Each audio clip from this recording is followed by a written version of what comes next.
Hello, everyone, and welcome. Thank you so much for joining us. I'm Paige Ryans, and today we're talking about one of my favorite events of the year, the 24th annual Garden State Film Festival, New Jersey's premier independent film. Garden State Film Festival will return from March 26th through March 29th in Asbury Park and Cranford, New Jersey, with over 200 films from various countries screening across 9 different venues. Now, it's 4 days packed with incredible independent films, student films, filmmaker Q&As, panels, red carpets, after parties. It's just so much fun. It's very exciting. And maker, a film lover, or just someone who's story, this is for everyone. Tickets are available now at f.org/tickets, and there will also be tickets available at the door for purchase while supplies last. And now let's get into our filmmaker interview today. So today I am with Eric Feller. Eric Feller with his film Blaze a Trail. Eric, welcome, and how are you doing today? Great, thanks for having me. I appreciate it. Absolutely. We're happy to have you here. We're happy to have you. Oh, that's great. Great. Good. I'm glad to know. We're happy to have you here to talk about your documentary, Blazing a Trail. So, yeah, we can just get right in and just start with if you could just share your role with the film, and then we'll talk a little bit about what the film is about. Sure. Well, I'm the director, editor, producer, and everything. I pretty much did the whole film myself. It was truly an honor to do it. The film chronicles the inaugural season of the Belmore Merrick Central High School District on Long Island. They started a flag football team in the inaugural season of the league on Long Island in 2022. So, yeah, it was just overall just a great experience that I just documented them and enjoyed really the journey. And that's what it was about. It was about the journey, the girls coming together as one, learning a new sport, a male-dominated sport, flag football. You don't think girls playing it, but it's become extremely popular, and they were like trailblazers in their quest to win and achieve their goals. So that's what the film's about. That's great. That's great. And yes, just like you said, like I think that just watching this film, which I thought it was a great documentary, very well done. And flag football, I haven't played in a while, but I love flag football, and it was great just seeing that on screen, because I feel like that's one of the sports that we don't often see on screen, and so it was really cool to see. And I was wondering if you could share what kind of led you and kind of what inspired you to tell the story of flag football and also just a girls flag football team, because Yes. Well, I had known the head coach, who turned out to be the head coach, because I had done documentaries about the tackle football team at the high school where he coaches. And the previous fall, there'd been rumors, because New Jersey had it it started in the spring of 2021. So in the fall, we were talking, and he said there were rumors that the district was interested in having a flag football team. So it immediately piqued my interest. Wow, this could be something really unique and different. And how many really times in your career can you say you've done something at the start of it, like at the beginning? So this, I thought, was a great opportunity to document such a unique sport, a sport that, we know about tackle football, but I didn't really know a ton about flag football. I knew it had become a lot more popular, but I didn't know the extent of it. And for the girls who came out, they were putting themselves, I think, in the documentary out there as well, that they were learning a brand new sport, and it was really inspiring to see that happen as well. Very cool. Very cool. And I feel like it's cool as from a like standpoint because you get to witness, grow with the team, especially you said kind of like so you get to see and witness that process through the ups and the downs and everything like that. So kind of on the same lines, you said that you wore a lot of hats with this film. Can you talk a little bit about what that filmmaking process was like for you and just kind of I know it was the 2021-2022 school year, right? So can you That's talk a little correct. bit Yeah. about kind of filming across, that time period? Well, I mean, the process was, I mean, it's sports, so my script was really the season. Um, and it's just as you're filming it, and as the team had done well, I mean, you realize you have a good story. So, and I didn't really know the girls from because I'd done pretty much predominantly just boys sports, but you could see the girls' personalities, so I knew I had some good subjects to interview, and I mean the process was really to just go back through every game and formulate questions and just to talk about how because I wanted to make it more of a sports story. I didn't want it to entirely be about, the girls doing a new sport and learning it. I wanted to just be a sports story, but I knew I had to bring it back to the overall uniqueness of this season.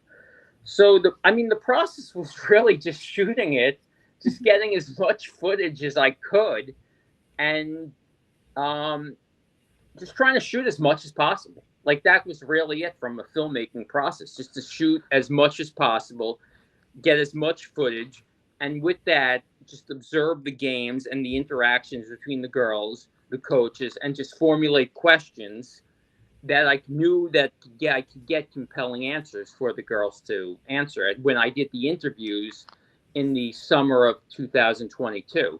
Um, like the filmmaking, I mean, I knew I was well known within the district, and I think the girls trusted me too, because I guess they had seen some of my prior work and they knew of me around the school. So I guess that helped too, that they trusted me and they knew who I was and that they knew I would maybe do a good job. But did I know it was going to come out the way it did? I knew I had something special, but I didn't know the extent of how it was. And then as I was editing it, I realized, oh, this could be pretty good just from the structure of the story, from the beginning to the end. I knew I had something really profound and powerful. And that's what I was really just inspired by, how just that they just accomplished so much in such a like in a male dominated sport. You don't think of football, even though it's flag football, as a female sport, as a sport played by females, but it was just really inspiring how they just came together as a group over such a short amount of time too, and that was really great. I don't know if Yes, I answered your full question, but that's you sure did. Absolutely. Yeah. okay. Yes. Yes, you did.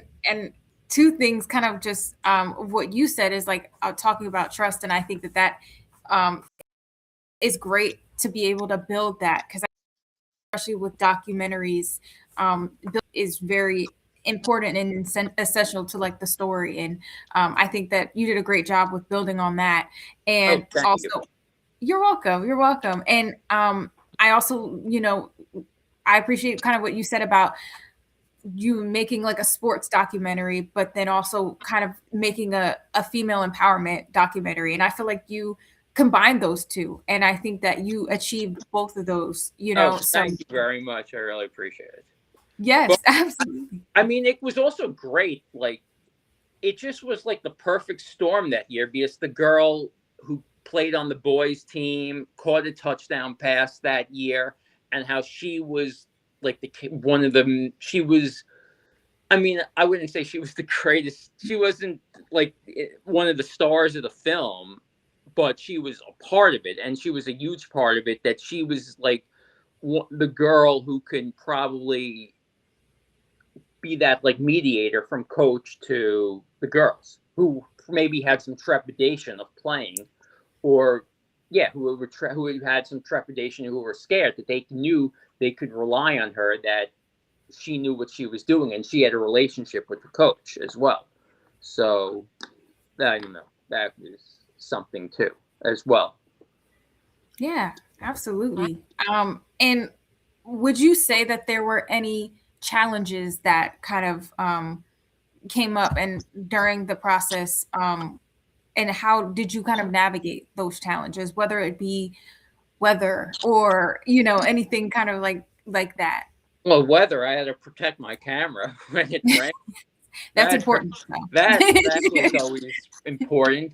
Yes. I mean, the challenges, I wasn't really nervous during the filming. I mean, I'm not going to give anything away, but obviously in games that were more important, the threat of losing, of course, I was nervous about, because I had planned it all in my head that they were, going to be really successful after the first game, and just be really, they'd be really successful after the first game. And oh my God, if they ever lost, what would I ever do to try and make a film like this? But challenges, I mean, schedule wise for the interviews, it was a little challenging because I knew I had to get it done that summer, because 6 of the 9 girls were going off to college. So I had to get that done. And I knew I had to get the boys too to do it too, to be a part of it there, because I thought that was important, just that how willing and helpful they were to teach, to relate as peers to their fellow friends or classmates whom in trying to learn this new sport. So I thought that was important as well. Yes. But challenges, I mean, just doing everything myself was tough, but I knew I had to do it because I knew I had a good story. So that it was invigorating just doing all the interviews too.